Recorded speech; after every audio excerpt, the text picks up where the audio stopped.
লোকসভা নির্বাচনের ফলাফল ঘোষণা হওয়ার পর বৃহস্পতিবার কোচবিহার উত্তর বিধানসভা কেন্দ্রের ঢাংঢিংগুড়ি গ্রাম পঞ্চায়েত সহ একাধিক জায়গায় কর্মীদের সাথে দেখা করলেন এবং তাদের বিভিন্ন সমস্যার কথা শুনলেন কোচবিহারের প্রাক্তন সাংসদ নিশীথ প্রামাণিক।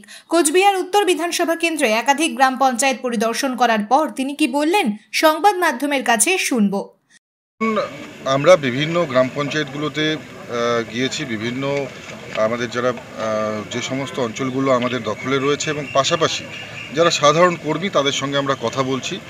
একটা সন্ত্রাসের বাতাবরণ তৈরি করবার চেষ্টা তৃণমূল কংগ্রেস করেছিল, কিন্তু আমাদের কর্মীরা রুখে দাঁড়িয়েছে এবং আজকে আমাদের সাথে কথা বলবার পরে তারা আরও বেশি উজ্জীবিত হয়েছে। নিশ্চিতভাবে আমরা মাটি আঁকড়ে ধরে আমরা লড়াই করব এবং সাধারণ মানুষের জন্য আমরা যে বারবার আওয়াজ উঠিয়েছি সেটা নিশ্চিতভাবে ওঠাবো এবং যেখানে যেখানে আমাদের কর্মীরা নিপীড়িত নির্যাতিত হচ্ছে আমরা সেখানে যাচ্ছি। নিশ্চিতভাবে আমাদের একটা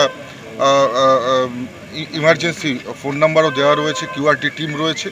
কোথাও কোনো ধরনের অশান্তির ঘটনা ঘটলে সঙ্গে সঙ্গে সেখানে আমাদের প্রতিনিধিরা ছুটে যাচ্ছে এবং আমাদের কর্মীদের পাশে দাঁড়াচ্ছে এবং আমরা যারা জনপ্রতিনিধি এখানে যারা রয়েছেন, বিধায়ক থেকে শুরু করে আমরা প্রত্যেকেই আমাদের কর্মীদের কাছে পৌঁছচ্ছি এবং নিশ্চিতভাবে তাদের পাশে দাঁড়িয়ে সমস্যা সমাধানের চেষ্টা করছি। বিভিন্ন বিজেপি পরিচালিত গ্রাম পঞ্চায়েতে তালা ঝুলিয়ে দেওয়া হচ্ছে, কোথাও পঞ্চায়েত সদস্যদের দলে ঢোকানো হচ্ছে।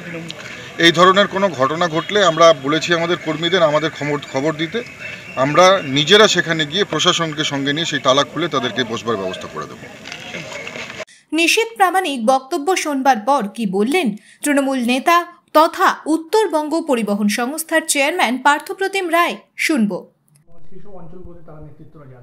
2019 সালে এই নিশীথ প্রামাণিক জেতার পর সারা কোচবিহার জেলে কি ধরনের সন্ত্রাস কায়েম হয়েছিল সেটা সকলে চাক্ষুষ করেছেন।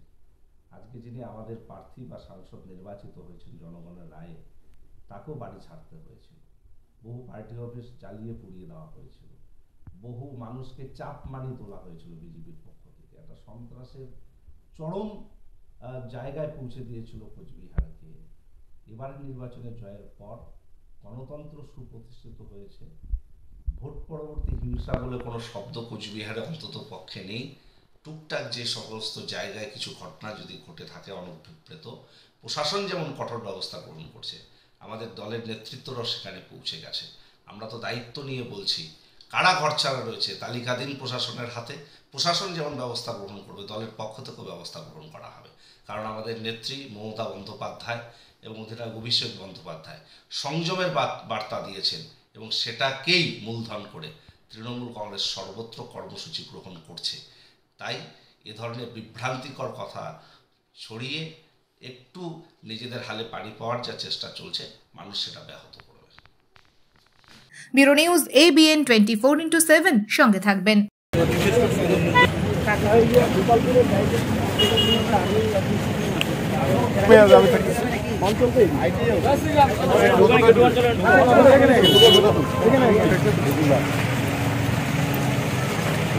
সুটা পড়ে আসেনি।